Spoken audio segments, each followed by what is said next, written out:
Hi, my name's Dee, your Professor of Woo Woo, and welcome to Sunchild Tarot, and welcome to our special guest, intuitive healer, Amy Hatlan. How are you doing, Amy? Great, thanks. How are you today? Thank you. I'm great, thanks. Thank you so much for coming on. Now, Amy, you are an intuitive healer, a life coach. I want to talk about the healing aspect shortly enough, but I'm British. What's a life coach? Someone that well, here in America, it really depends on if you have a good life coach or not, if you've hired someone that's done any training. But it's we help you through transitions, difficult times in your life, or finding your purpose. Depends if you have a regular life coach or an intuitive. It just depends on what you're looking for. Sometimes it's just a little support. Sometimes it's helping you through divorce or some tragic thing. It just really depends on what you're looking for. And done as a true ginger, I already ripped my headphones out. So that's a like an empowerment thing or an opening doors thing for people. Yeah, or just say people feel stuck. Like for me, since I'm an intuitive, I can normally figure out if, I don't like to use the word block because I think it's way too overused nowadays. But you might have some childhood trauma, or you might have something that you don't think is a big deal that's stopping you from reaching your full potential. So stepping into your life's purpose is a big part of my life coaching. So, and I know that our later topic will go on to this as well. So mind you, I'll screw the question I was about to ask, because I want to ask you your origin story in a moment as an intuitive healer. But life purpose. Now, I got a right roasting on one of my readings from a viewer in the comments, because for this reading, for whoever it was, I can't remember what sign, and this is several months ago, but I'd said, like, this is life purpose stuff that you've got going on. This is and this one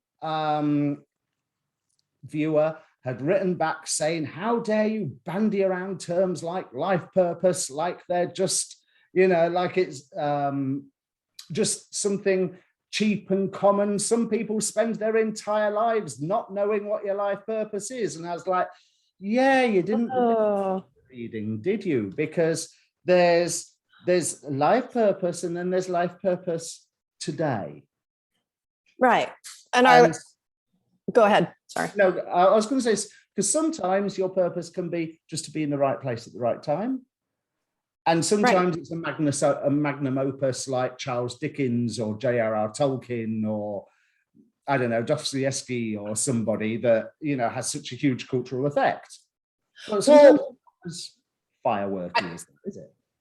Well, it depends where you are in your life, because I feel like, at least with my work, we all go through different phases in our lives. We all go through different chunks and depending on where you are with your karmic debts and where you are with any of your karmic contracts or ties, your life purpose changes. Like someone could go through, even though, I use the gene keys in my work, which is kind of a mix between human design and astrology.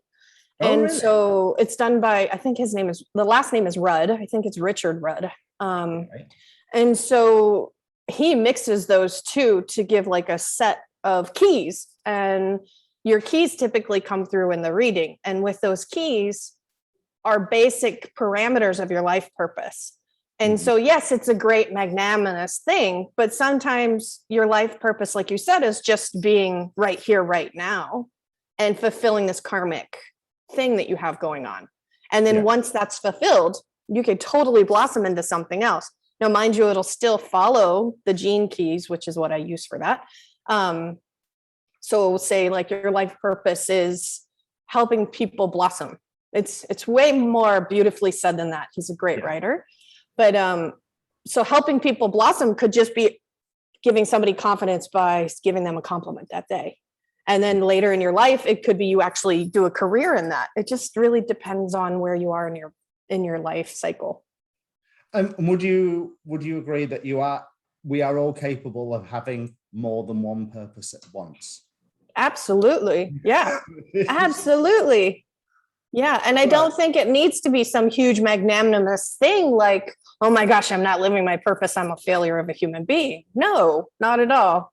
It's just, working with where you are right now. And, it's not supposed to be pressure. You're not supposed to have pressure around it. It's supposed to just be nice and fluid and flowy. And you get to do it if you want to. The astrologer Cam White sums it up very much, that his own opinion, he did a huge podcast.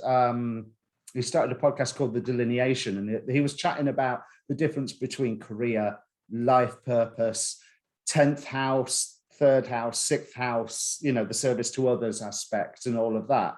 And sometimes your purpose is just to be here being you. Right, exactly. Because that's why, if you want to go even more woo-woo than what we're going to go anyway, that's why God made us. Right. To explore and just be little bits of him. Or right. Her, right. I feel like, living heaven on earth is what we're here to do. And we make so much of, there's so many things that get in the way. There's so many things, our ego gets in the way, this gets in the way. And we're really just meant to, I believe that God has made us with a little bit of him or her in us, and that we're supposed to make this life as beautiful, as juicy, as wonderful as possible, and not get caught up in all this garbage. Sorry. Now, there's another term that in modern day parlance can get messed up a little, the whole idea of heaven on earth, because some people think it's everything going smoothly and wonderfully and everyone getting on and, kumbaya around the campfire. But no, we're here to be individuals. That is going to create some tension. And for another thing, we need some tension and we need challenge. We do not grow without challenge. And we do not often grow without a little bit of pain. And people seem to think that the heaven on earth means no pain, no challenge. No, that's stagnation. That's just take a photo if you want that. Just sit on the beach for the rest of your life and drink a cooler or whatever. No, to me, with my studies, heaven on earth is being able to keep yourself in a present space, a calm, present, happy, joyous space, while all these things are happening. So you're here when life is up here and life is down here. You're even keeling in the middle. And that, for me, not that this is part of what we're going to talk about, but for me, meditation, and bringing in God energy when I'm meditating really is like, I have daddy issues. I'll just say it right now. I've got daddy issues.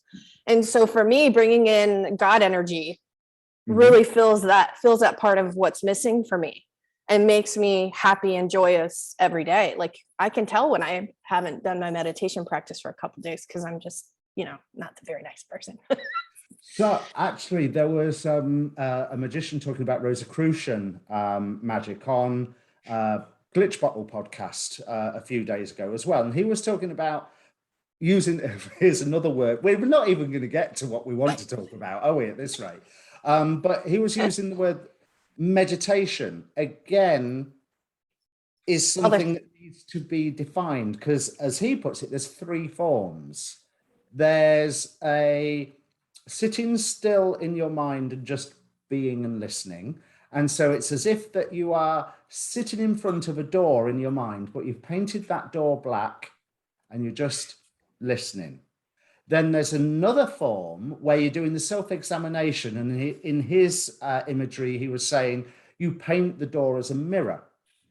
So you are seeing yourself and using the meditation as a self-exploration tool rather than like the Zen form of just being. And I mean, that's how that was how I was taught to meditate. To meditate. Medicate? Yeah. Let's talk about medicating. No, I'm just kidding. Was just sit and listen.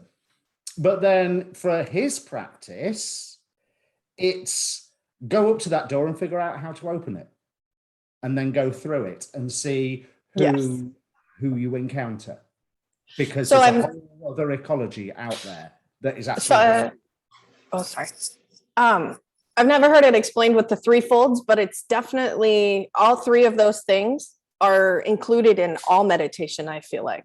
And then I feel like there's another one where if you're intuitive, there's a fourth section where you're just there to listen to your guides.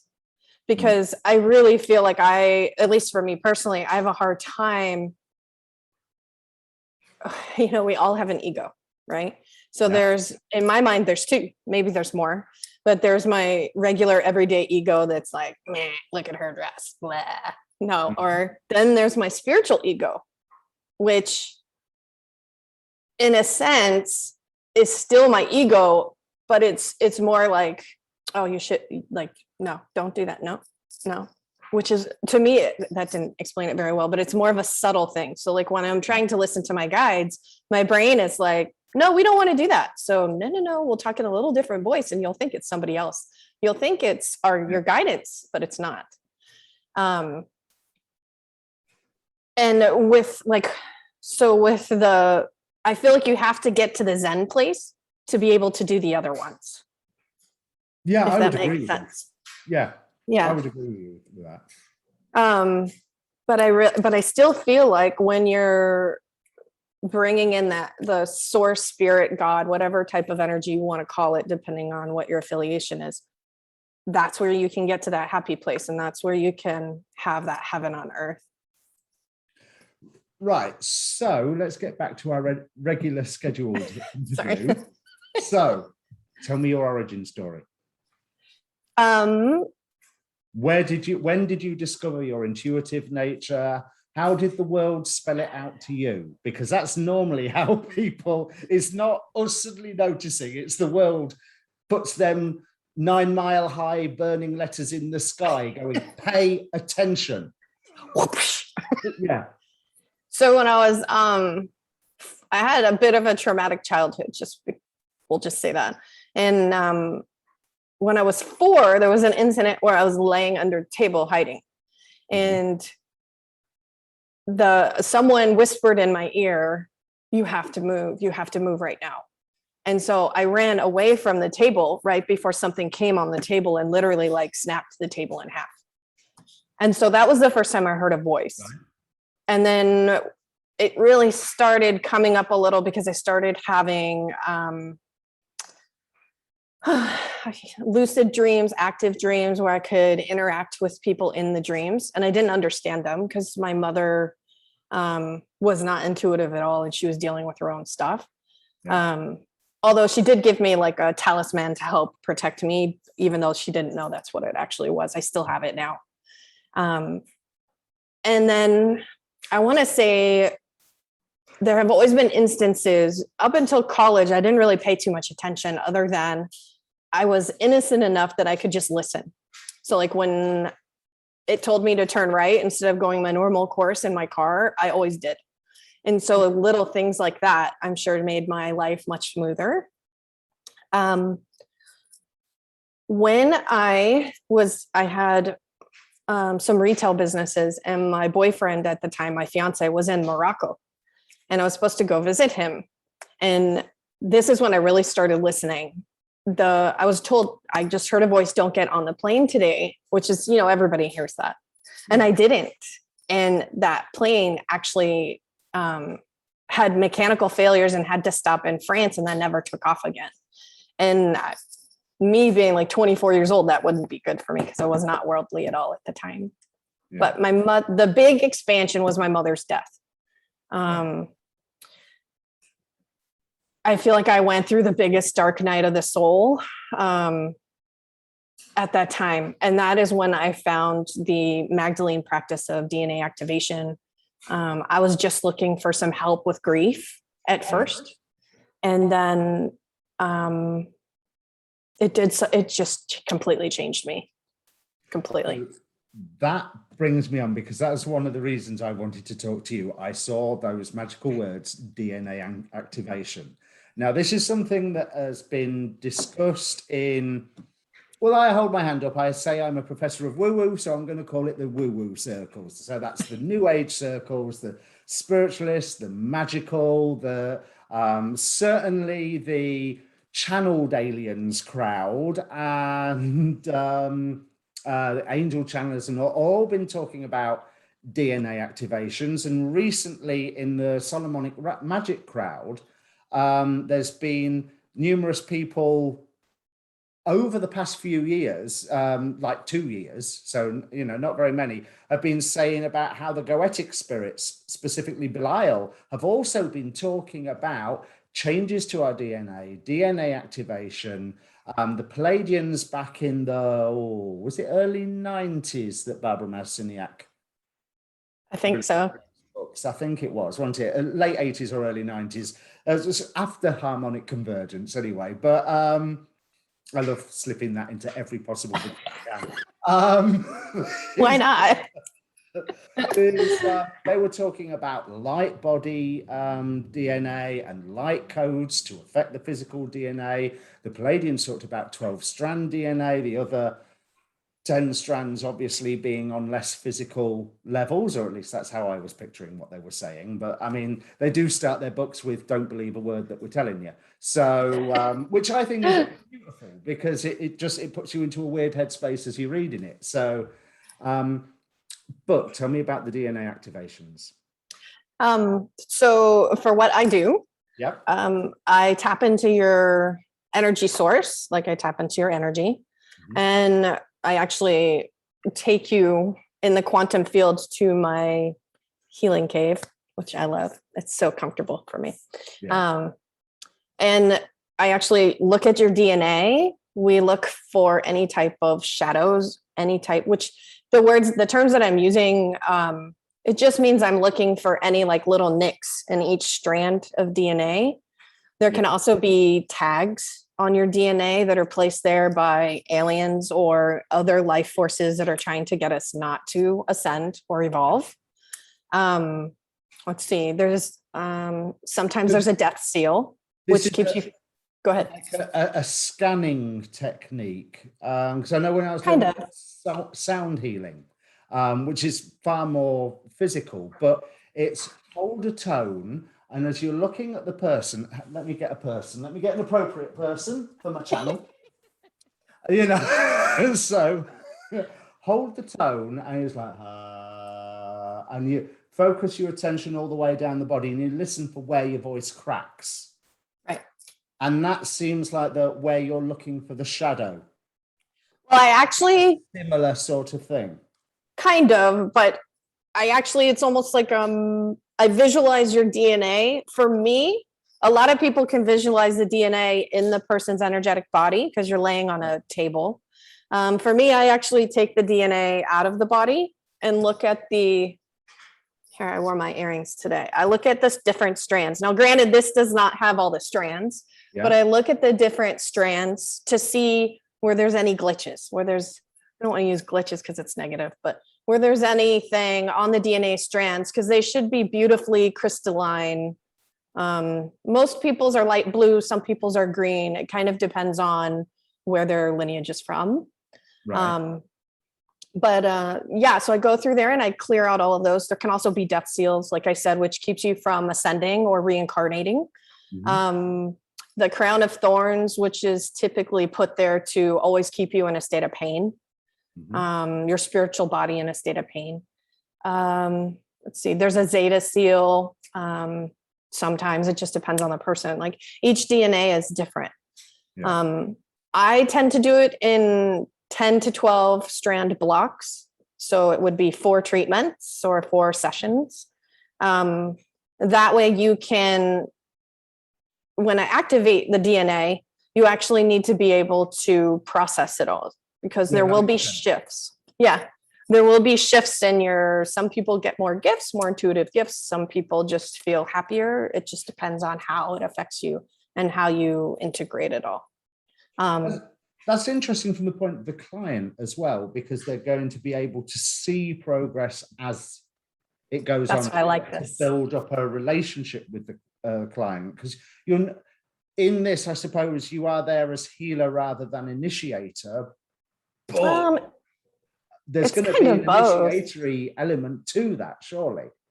Yeah, it's kind of both though. It just depends on what the person is looking to heal or looking to clear, or if they're looking to change their gifts, have a stronger, sorry, my brain is not working today with words, to increase their gifts. Yeah. It just depends. And sometimes when I'm done with the 48 strands, we ask their guides to see if they can activate any more. And depending on how they've integrated and depending on if they've done, because there is homework to do with it, depending on how they've done with their homework, you could see their DNA just go ting, ting, ting, ting, ting, ting, ting. And I think the most I've had somebody activate up to is 80, I think it was 86, somewhere in the 80s. Right. Because science says we only have 48 strands, and that's on a physical basis, like looking at blood, we have 48 strands. But spiritually, I feel like it's unlimited depending on how you grow and how you acclimate as a person to your new spiritual body. And I suppose to a point, how well you are connecting to those higher levels of yourself, Right. Have you got a direct line straight to your holy guardian angel, or is your higher self stood on a cloud going, no, left, I said, left, Right. How well are you in touch with your daimon and all those sorts of things? Right. But I mean, I've had clients that aren't in touch with anything. Like, say they have like 50, we're not supposed to say that it ever helps heal any medical causes because it's not a medical process. But for instance, I had one client and she had like 30 something food allergies. Well, every strand of her DNA was like almost black. And once we cleared all of that stuff out, now for her, I only did 4 strands at a time because she really needed to acclimate and integrate everything in between. Like, she didn't have any more food allergies. And that's just specific to her. But it's crazy what this can do. It's such a huge healing modality, and I love it. It's just amazing. So is this a hands-on is probably the wrong phrase, isn't it? But a physically located session, i.e. you and the client are in the same room, or is this something that you can do remotely? So it depends on what the client wants. Obviously, if they're where I live, we can do an in-person session. I can do it via Zoom so that they can hear everything that's going on. Or I can do it essentially surrogately while they're sleeping. Or some people like me to do it when they're sleeping, just because then they tend to integrate better if they're not spiritually aware already. So if it's like a newbie, then I will recommend just me having permission to tap into their energy and doing it while they're sleeping. Yeah, I mean, I've got mixed feelings about that because over on Become a Living God, there's a magician called J.S. Garrett. He does this deification ritual for people. And some people will, they'll set up their circle and be ready to prepare to receive the energies and what have you. And other people will just sleep through it. Now, me, my conscious mind was, no, you don't want to miss a bit of this. Right. But then again, my conscious mind getting in the way could help me miss bits of it. So, I mean, what do you prefer, or is it horses for courses? It depends on the client. It honestly depends on the client. And I normally have 2 or 3 Zoom calls with them ahead of time. Just so that I can see, like, essentially kind of what to expect. And then also, if they're just the hot mess express, I want them to sleep through it. Yeah. Because I'm also going to have to, the DNA activations come with sessions to help integrate.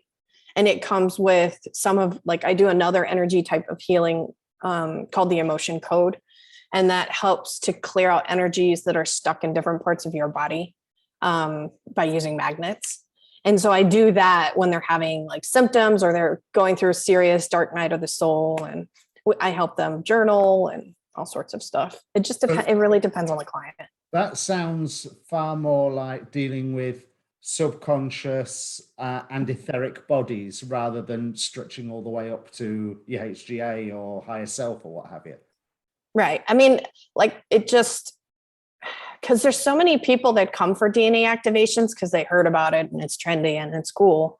That honestly have nothing to do with their angels, their guides, they don't even know what a spirit animal is or a daemon. They have none of that. And so those people are the ones that I tend to have sleep through it. That would make sense, really, because I mean, because they're not going to miss it. Well, this sounds terrible. I can't believe that just came out of my mouth, but they're not going to miss anything because they don't know what they're missing. You know, if you don't know how to look in that certain direction, if you're still looking at the shadow on the cave wall, right? Yeah, it takes time to learn to look out of the cave rather than just at the shadow. That's Plato, isn't it? The cave. Yeah. So I want to ask you about how you learned all of this in a moment, because you mentioned the Magdalene Order and then we diverted off on a tangent. I mean, God forbid that we do that. But first, a tangent. You mentioned lineages. Yeah. So that's a word that gets bandied around a lot in all of us woo-woo people. So that can be a traditional lineage. That can be also in terms of starseed lineage. Right. And so I'm assuming from the context of what you're saying, when you're using that word, you're leaning more towards the whole starseed aspect of it? Or? Correct. Yeah. Absolutely. Because there's so many different lineages there from, you know, I slaughter all the names, so I'm not even going to bother, but you know what I mean? Like all the different starseed lineages, depending on what planets your spiritual body originated from, all of that. So yes, that's what I'm speaking about, not like a physical lineage. Now there's a concept as well, because to say that you're... Oh, good Lord, you're going to grill me here. Absolutely.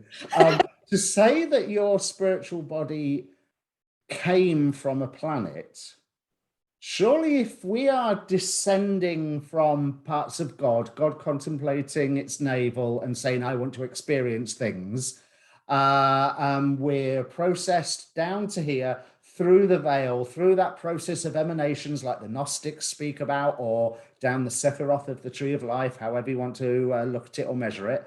And then we get here within the veil. I've completely forgotten where I was going with that. You're going to planetary lineages. Planets where they're coming from. Surely any planet that we are from is just a planet that we've also been to. Because we were passing through there just as much as we might be passing through here. Hopefully you're passing through here. Okay, so let's rewind a little here. So if we're believing in God, right? Yeah. Let's go back to that. Then let's say the divine, fine source. It's less charged, isn't it? Yeah.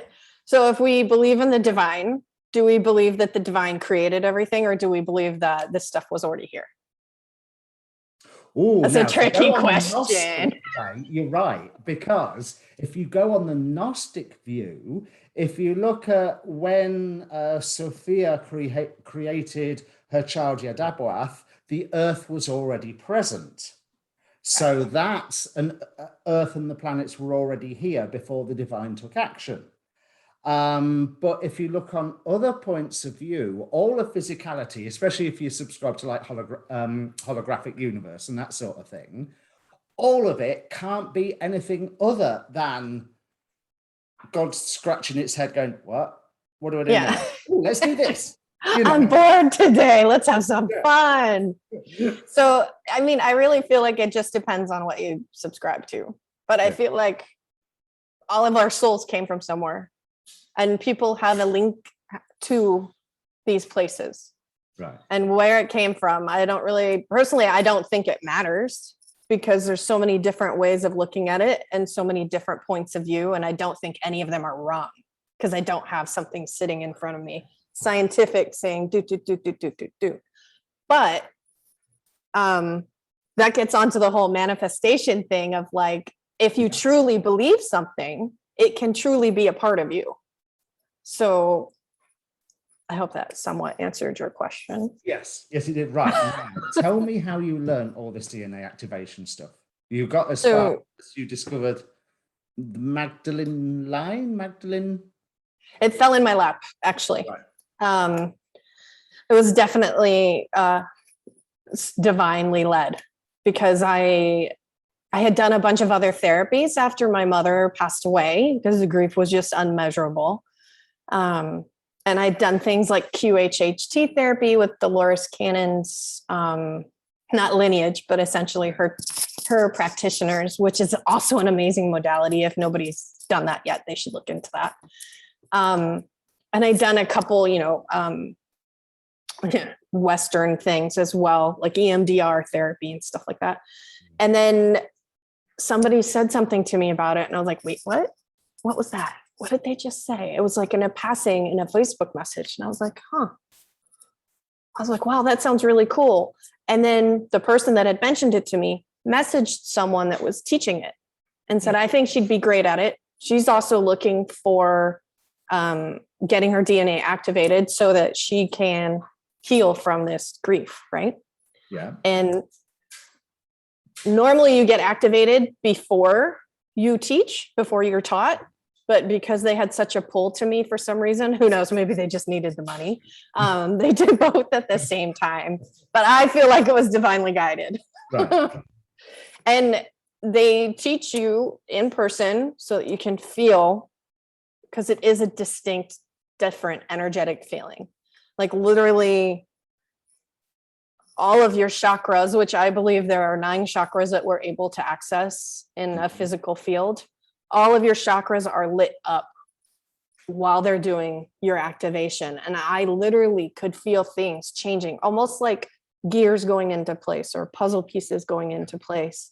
But I also feel like that's because I was more in tune. And so they teach you the practice. It was great to do it at the same time because I could really pay attention to what I was feeling so that I knew what my clients would be going through. Yeah. As well. That makes sense. And it was a 2-year process, learning it all. It was a lot. It was quite a lot of work, but I love it. And I really think it's beneficial for people. Now, I'm really interested in what you were saying there, because certainly when you were saying about the energetic vibration, when you say 9 chakras, I assume you're then including Earth Star and Soul Star. And Hara chakra. So right. 10 technically. Right. There's, but it's like I bring through a healing energy, and then I got Reiki attuned, which is a distinctly different flavor. Right. And then there is Sekem, Huna, and these are the ones that the names of which I cannot remember, but it's like colors of a rainbow. They're all a slightly different frequency or a slightly different flavor to them. Right. But yeah, that sounds, so how much was you experiencing it? How much was, I mean, we're in the modern world. We want to know about the bookwork. I want to see textbooks piled on your desk that thick each, Well, you do have to learn about all the chakras because we do clearings while we're working on people in case anything gets blocked, because we obviously want the energy flowing very fluid while we're working on you. The gene keys, again, is a big part of that lineage because we want to see, there's the, oh, good Lord, the Sithi and the shadow and your purpose. And all of those 3 things, you constantly, during your activation time period, which is normally a couple months, you need to read through those, because you get, every time you read through it after an activation, you get different processing, I guess. Oh, now I lost my train of thought. It's my turn now. So the bookwork. Okay. And then there's the Magdalene manuscript. Have you read that? I haven't. I've heard. It's really good. Somebody channeled Mary Magdalene, and that's part of our Bible for this work, because it tells the true story, or what we believe to be the true story of Mary Magdalene, instead of what the Bible has produced. And I think those are gene keys, chakras. Yeah, that's about it. We don't really get into astrology too much, except for what's integrated into the gene keys. Well, I mean, there's all sorts of things that I want to ask about that, because you say the gene keys are a half human design, half astrology. So I'm assuming if you are going to take somebody through this sort of process, you would have an awareness of what stage of Saturn they were at their life. You know, have they had a Saturn return yet? Or have they at least mastered that bit and they're on their second way round? That wasn't, we don't do any of that really. But that's really interesting. That's a really interesting thought to start adding that into my. Because I would have thought once really easy for some Saturn people. return, we know it. There's going to be some trauma somewhere. You know, Some. Just a little bit. Midge, no, like a freaking dump truck. Yeah. So I mean, it's that forging in the fire. So being able to energetically equip somebody prior to this would be interesting. But I would also imagine somebody who has gone through it. Oh, now here's very judgmental. This is going to sound so judgmental. That's okay. I was earlier. Someone who's gone through their Saturn return well and has mastered everything that it was showing them, or at least survived everything that is showing them, because some people can be really hurt by their Saturn returns if they haven't done some of the prep work beforehand. And this sounds awful because the way I'm saying that makes it sound like I'm putting the responsibility upon the client to, you master all your crap before you get to your Saturn return at age 27 to 32, whenever it's going to happen to you. And you make sure that, no, because it doesn't work like that, you know? Right. Well, and also you're also assuming that the clients that I work with are that in tune to what they're doing. 50% of my clients have no idea what astrological sign they are. Like I said, they just heard it was cool, it was trendy, and maybe it might help them with their food allergies or something. I would say 20% of my clients are like those unicorn clients where they know their Saturn return, they know all their planets and their houses, they know what moon they were born under. And then it's like, boom, let's go. Let's do 48 strands in 2 weeks. Let's knock this shit out. I've prepared the election charts ready. And I know it says 11:30 on Thursday night, but you need to make yourself free because that's the perfect time to do it. Exactly. So, I mean, it just, like I said before, it just really depends on the client, because I could start babbling all this stuff at them and they're just not even, it's just going to be like, boom, boom, boom, boom, boom. They're not going to absorb any of it. And then also you want them to not be in a space of, when I go to activate them, I don't want them in a space of questioning their current knowledge, because I want them to just be in a safe, calm space, like a sacred container almost, where this is the right place, the right time, and it's all perfect. Everything up to this point has been perfect because it's their destiny, their karmic destiny, and everything in this moment is perfect too. So my next question is not Zing! not to put me on the spot too much. Right. You're working with 10 chakras. Yeah. So, Kundalini awakening. Yes. Is your process or modality likely to initiate that? Can it still work if that is not initiated? If someone has not had that experience yet, are they likely to get that experience, or can they get benefit without necessarily going through that whole serpent fire shooting right up your spine and the, you know, and everything turns into an LSD inspired pop video for a couple of seconds? Have some DNT for free on me. Yeah. By now, we'll include 2 trips of ayahuasca. Did you see the TikTok? I'm sorry, this is totally tangent. Did you, are you on TikTok? No, I refuse. It's destroying my housemate's mind. There's this horrible video where this little baby, like a toddler, is like, wasabi. Mom, I want the wasabi. And the mom's like, sure. And the baby's like, mm. And so the mom gives her a little snippet and she goes, help. after she eats it, which is hilarious in and of itself. But there's some spiritual people using that voiceover for their ayahuasca. They're like, ayahuasca, ayahuasca, help. It's hilarious. Sorry. Okay. My tangent's over. Back to Kundalini awakening. Back to Kundalini. So I have had some clients that are more aware, more awake, whatever. I always said I wasn't going to use that damn word. More spiritual. That, once we're done, I do a meditation with them, even if they've never meditated before, and ask them to picture energy going up their spine and down their spine. And that's really to help integrate any chunks that decided not to integrate. Now, whether that person also experiences a Kundalini rising at that time, again, depends on the client. Right. I mean, they can. The Do I call it that? Only if the person's aware of that. If it's, this is going to sound terrible. If it's suburban soccer mommy, I'm not going to fucking bring that up. No. Yeah, no, I don't blame you. So the other thing that you mentioned on your Facebook page and your website before it went down, because I understand it's been remodeled at the moment, was the quantum healing or quantum entanglement healing. I did physics at uni. I should be able to say that word.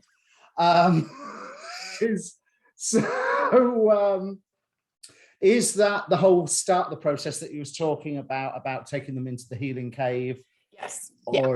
So that's like the introduction to the right. Because otherwise I have a whole bunch of scientists saying you can't heal their DNA, sending me messages all the time. So if I put quantum on there, they all leave me alone, which it's true. That's what it is. But I feel like with all of the healing modalities that I use, they're all done in the quantum field. Just because you like that whole safe space thing. And it's the easiest way to tap into someone's energy, in my opinion. The quantum field is sort of so ill-defined as a concept that it is, because my physics side will go quarks, leptons, 12 different types of spin that we've got going now. And whereas another bit of me is going, well, there's the astral realm, which people can call the fourth dimension. There's the etheric realms. And what about the energies that Mesmer was working with his mesmerism? Because I've gone through mesmerism, and that's interesting. Oh, we need to talk about that privately. Really interesting. Oh, it was years ago, about 20 years ago. And it was leading up to a past life regression, which was phenomenal. And the memories that I got were irrelevant. It doesn't matter who I was in that previous life. I just learned what it was to feel like I was me with a completely different personality. So if anybody ever out there, viewers, if you get a chance to go through past life regression, do it. It doesn't matter a hill of beans who you were, what life you touch, doesn't matter. It's you get to touch that little bit of you that is not you right here and is not them back there, which is also you, but it's both of you, and it's that fine element that's the bit that links the two lives together. It's beautiful. It's the stardust. Right. So what projects have you got coming up, Amy? I just moved, so my projects are kind of on hold. Right. My website is almost done being refurbished or remodeled, so that I can take on more clients, because I had just finished up with the clients I had before I moved. Because like I said, sometimes it's a 4-month process, depending on the person. And then I have a mastermind coming up, which includes and I use the term mastermind loosely. I have a group healing scenario coming up, which is what I would call a mastermind, that includes the teaching meditation, doing the DNA activations, learning about your angels, learning about your spirit guides, all of that stuff. It's really for those newbie clients that don't understand any of that stuff yet, so that they can get the most possible out of their DNA activations. And it's 9 months long, so that they really have time to do the homework in between the activations. How are you? Oh, I'm really interested in the angel bit, but we're going to end up on another topic. We're going to have to bring it to a close sometime soon. But one thing that I've been led to is studying the astrology is looking at the Kabbalistic or Solomonic spirits, the Shem HaMephorash and the Goetia, and how they are functioning with it in astrology. How the angels have 5-degree arcs, and then there's a degree angel. So I look at it as the 5-degree archangel is housing the degree angel. You can say the same for the Goetic Goetia. They have 5-degree arcs, but they also control a decan by day or by night, which is really useful when applying to natal astrology and not much good for mundane. So any aspects that you find is this combination of 4 angels and 4 demons and 2 daimons, and then you get the Franz Barden's degree heads into it as well. But there's so many personalities in that. So I've been learning. I didn't think I was one of those angel people, and I'm turning into an angel person. But thankfully, my angels are great and terrible rather than the little Disney type ones, you know. So how are you?